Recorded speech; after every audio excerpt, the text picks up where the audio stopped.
My wife texted while I was at work. I'm moving out again. This time it's permanent.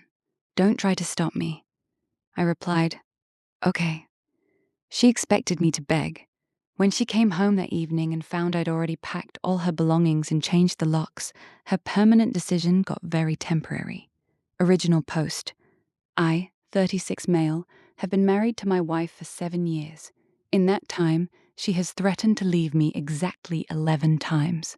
I know because I started keeping track after the third time. The pattern was always the same. We'd have a disagreement about something, sometimes big, sometimes pathetically small, and she'd escalate it into a full-blown crisis. Then came the dramatic announcement, I'm done. I'm leaving you.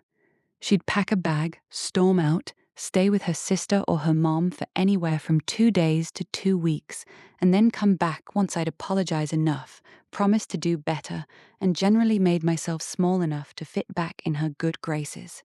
It was exhausting, but I loved her, or at least I loved who I thought she was when we first got married.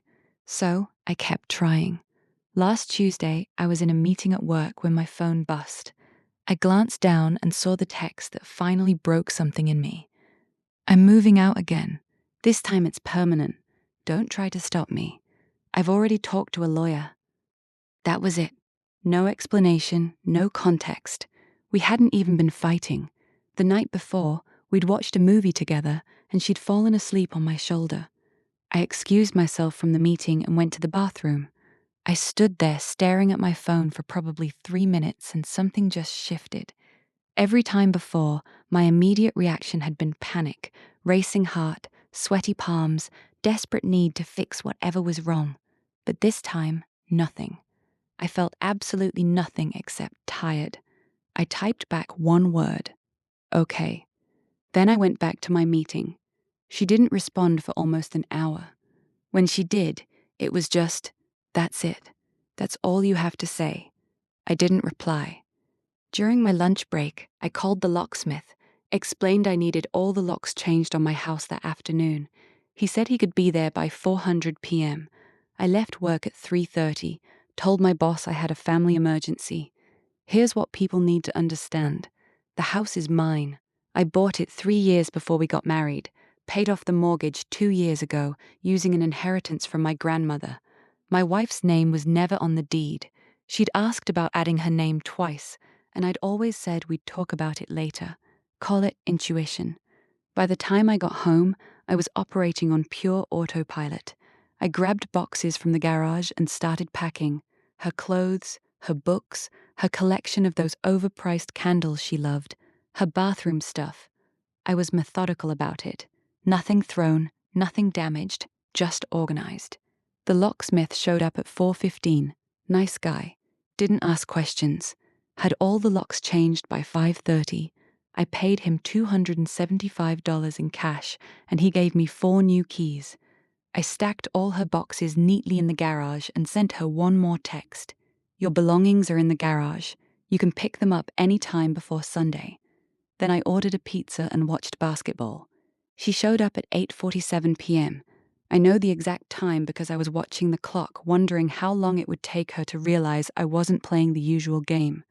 The doorbell rang, then pounding, then more pounding. Open this door right now.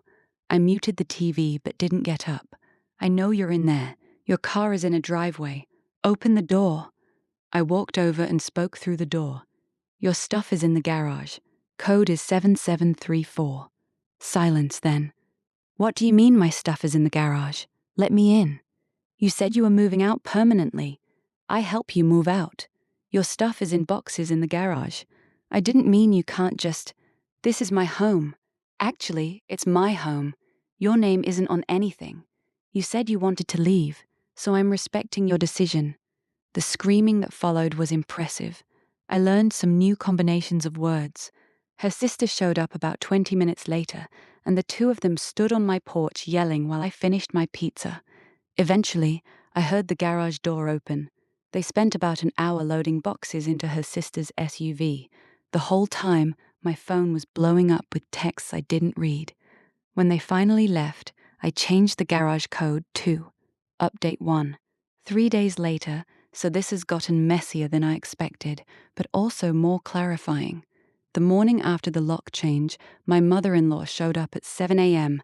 I was getting ready for work when I heard pounding on the door. Open it to find her standing there with her arms crossed and murder in her eyes. "You need to let my daughter come home right now." "Good morning to you too. Don't you get cute with me." She made a mistake. She didn't mean what she said. You know how she gets. I don't know how she gets. That's actually the problem. Marriage is about forgiveness, about working through things. Ma'am, with respect, your daughter has left me permanently 11 times in 7 years. I've forgiven her 11 times. I've apologized for things I didn't do 11 times. I've begged her to come back 11 times. This time, she got what she asked for. Her face went through about 6 different expressions. You can't just kick her out. She has rights. She told me she was leaving. She said she already talked to a lawyer. I took her at her word. If she wants to pursue this legally, she's welcome to. You're going to regret this. Maybe, but I don't think so. She left, but not before telling me I was just like my father, which is wild because she's never met my father. He died when I was 12. That afternoon, I got a voicemail from my wife's best friend. The message was long and rambling, but the highlights were: I was being emotionally abusive by taking her words literally when I knew what she really meant, and I was punishing her for having emotions. I saved that voicemail, felt like it might be useful later. My wife tried a different approach that evening. She showed up alone, no backup, looking like she'd been crying. Part of me wanted to feel bad, but I kept remembering all the other times, all the apologies I'd made for her behavior, all the times I'd twisted myself into knots trying to be good enough for someone who would never think I was. "Can we please just talk?" she said through the door. "We could talk. You can talk from there. I can hear you fine. This is ridiculous. I'm your wife. You said you were leaving permanently. You said you'd already talked to a lawyer. Were you lying about the lawyer?" Silence. "Were you lying about leaving permanently?" More silence. Then I was upset about what? We weren't fighting. We watched a movie the night before. You fell asleep on my shoulder. I needed space. I needed to know you still cared. There was the admission I'd suspected but never heard out loud. This wasn't about problems in our marriage. This wasn't about needing time apart. This was a test. Every single time had been a test. So, you threatened to leave me to see if I'll chase you. That's not... You're making it sound. That's exactly what you just described. I love you. I just need to know you love me too. I showed you I loved you every day for 7 years. That wasn't enough. You needed drama. You needed me panicking and begging. And when I finally gave you what you actually asked for, suddenly that's wrong too. She started crying again. So, what? We're just done. 7 years means nothing. 7 years means a lot. It means I spent 7 years with someone who would rather play games than have a real partnership. I'm done playing. She stood there for another few minutes crying, but I didn't open the door. Eventually, she left. That night, I finally read through her texts from the past few days. There were 63 of them. The progression was something. "You're seriously not going to call me? This is so immature." "Fine, be that way. I can't believe you actually changed the locks. You're going to feel so stupid when you realize what you've done. I'm coming home tomorrow and you better have fixed this. Why won't you answer me?" "I'm sorry." "Okay, is that what you want? Please just call me. I miss you. I hate you. I love you. Please don't do this," and so on. The emotional whiplash was exhausting just reading it. I consulted with the divorce attorney the next day. He told me some things I didn't want to hear. Even though the house was mine before marriage in our state, she might be entitled to a portion of its appreciated value during our marriage. Also, depending on various factors, I might owe her spousal support. "How much are we talking?" He named some numbers. I felt sick, but I also knew that staying married just to avoid those numbers would be worse. "Let's start the process," I told him. Update 2. 2 weeks later, she got served with divorce papers at her sister's apartment. According to my lawyer, she apparently screamed so loud the neighbors called the cops thinking someone was being attacked. Her response was to hire her own attorney, a guy who apparently specializes in aggressive advocacy for women in unfair divorce situations. Her family helped her pay the retainer. From what I heard through mutual friends, they were treating this like I was some kind of monster who'd thrown their precious angel out on the street. The narrative they were spinning to anyone who'd listen. I had suddenly and without warning evicted my wife from her home, leaving her homeless and traumatized. They conveniently left out the part where she'd announced she was leaving permanently and had already consulted a lawyer. I stopped defending myself to mutual friends. The ones who knew me well enough knew the truth. The ones who didn't weren't worth the energy. Then came the deposition. My lawyer had advised me to document everything. So, I've been saving every text, every voicemail, every interaction. When my wife's attorney started trying to paint me as a controlling abuser, my lawyer dropped the receipts, all 11. "I'm leaving you" incidents, documented through texts and emails. Her admission that she'd been testing me, the voicemail from her friend describing how I was punishing her for having emotions, and the crown jewel, a group chat screenshot someone had forwarded me, where she told her friends that her strategy was to make him sweat before graciously allowing him to win her back. Her attorney's face when he reviewed those materials was beautiful. My wife's face when she realized I had that group chat screenshot was even better. "Where did you get that?" she demanded. "One of your friends felt I deserved to know the truth." Who? Who betrayed me? The irony of her using the word betrayed was not lost on me. The mediation that followed was brutal. Her attorney pushed hard for spousal support, claiming she'd sacrificed career opportunities to support our marriage, which was news to me, since she'd been employed continuously at the same company the entire time we were together and had actually gotten promoted twice. My attorney pushed back hard, pointed out that I'd pay for the house before marriage, pointed out that she'd contributed nothing to the mortgage, which was already paid off, pointed out that our incomes were actually comparable, pointed out that I had documented evidence of emotional manipulation spanning years. The mediator looked exhausted. In the end, the settlement was this. She got nothing from the house. I had to pay her $300 a month in spousal support for exactly 12 months. Basically, a token amount that her attorney could claim as a win while actually being far less than she demanded. She kept her car, her retirement accounts, and all her personal belongings. I kept the house, my retirement accounts, and my sanity. She was furious. Apparently, she'd expected to walk away with at least half the house's value. Her attorney had apparently made some promises he couldn't keep. But the best part, the part that made every frustrating moment worth it, came during the final meeting. We were signing papers, and she looked at me with this expression I'd never seen before. Not angry, not sad, just confused. "I really thought you'd come around," she said quietly. "Every other time you came around, every other time I thought I was fighting for something real. This time I realized I was just being used. I wasn't using you. I loved you. I still love you. Maybe. But you loved the game more. You loved knowing you could make me panic. You loved the power of threatening to leave and watching me fall apart. That's not love. That's control." She didn't have a response to that. Her mother was waiting outside the attorney's office. When we walked out, she immediately started in on me. "I hope you're proud of yourself. You've destroyed my daughter." "Ma'am, your daughter told me she was leaving permanently. I took her at her word. If she didn't mean it, maybe she shouldn't have said it. You know how she gets. You should have known she didn't mean it. That's the problem. I do know how she gets. And I finally decided I deserve better than someone who gets like that." Her mother sputtered. Her sister, who'd been standing nearby, actually looked almost ashamed, like maybe for the first time she was seeing the situation clearly. "Let's go," my wife said, pulling her mother away. As I walked to the car, I heard her mother say, "Don't worry, sweetheart.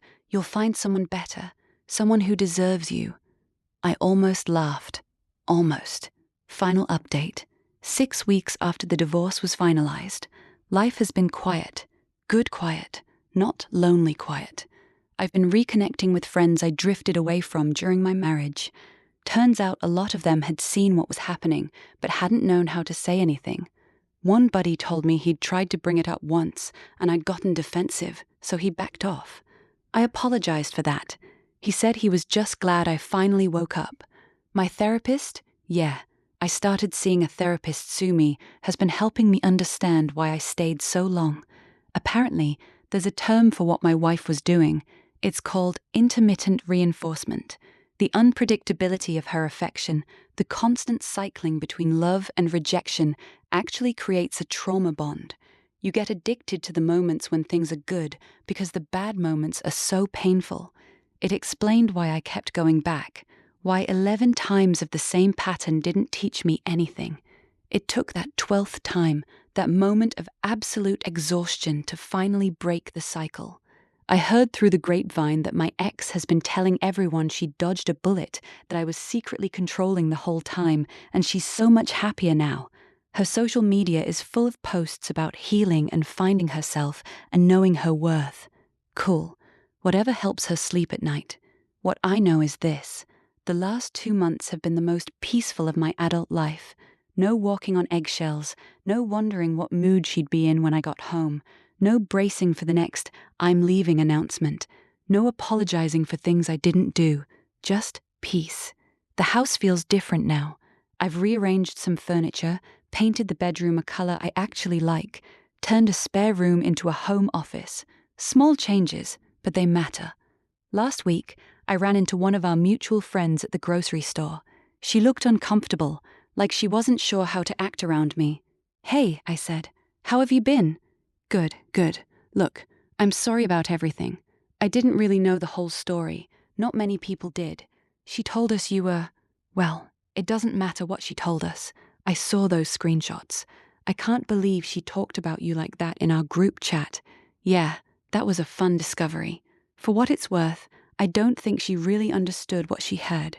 She always needed more. You know, nothing was ever enough for her. I know. That's why I had to stop trying. She nodded. Well, you look good. Happy? I am. For the first time in years, I actually am. We chatted for a few more minutes, then went our separate ways. It was oddly healing. The spousal support payment started last month, $300 a month for 12 months. I set up an automatic transfer so I don't have to think about it. It's cheaper than what I was paying for her little treats and shopping trips. Anyway, at least this comes with an end date. My lawyer told me that her attorney tried to appeal the settlement, claiming I'd hidden assets and that she deserved more. The judge reviewed the case and basically laughed them out of the room. Apparently, claiming someone hid assets requires evidence that assets were actually hidden, and since I disclosed everything from the start, that argument went nowhere. She's still living with her sister, for what I hear. The sister whose apartment smells like cats, according to a text I wasn't supposed to see. I'm sure that's going great. Her mother tried to friend me on social media last week. I didn't accept. Some bridges are better left burnt. Here's the thing people keep asking me. Do I regret any of it? Not the divorce. Clearly I needed to do that. But the way I handled it, the immediate lock change, the boxing up her stuff, the refusal to discuss anything in person. Honestly, no, I don't. For 7 years, I played her game. I followed her rules. I apologized when I hadn't done anything wrong. I begged her to come back when she was the one who left. I made myself smaller and smaller to fit into whatever version of a husband she wanted that week. That one text, "Okay," was the first time I'd ever just accepted what she said at face value. The first time I treated her like an adult whose words had meaning and consequences. The first time I didn't chase. And apparently, that was unforgivable. Because in her world, my job was to chase forever, to never give up, to prove my love by desperately trying to keep someone who kept threatening to leave. No thanks. I'm good. The house is quiet tonight. I'm sitting on my couch watching basketball, drinking a beer. My phone is silent. No one is testing me. No one is waiting to see if I'll react the right way. I think about what she said during the divorce, about how she thought I'd come around, how I always had before.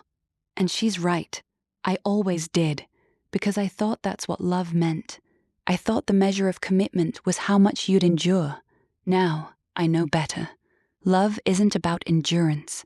It's not about proving you'll suffer indefinitely for someone. It's supposed to be about two people making each other's lives better, not constantly testing each other's breaking points. She texted me last week. I don't know how she got my new number. I changed it after the divorce. The message was short. I made a mistake. I know that now. Can we talk? I blocked the number without responding. Some doors once closed need to stay that way. I'm not angry anymore. That's the weird part. The rage I felt in those first few days, the bitter satisfaction of finally fighting back, that's faded. What's left is just clarity.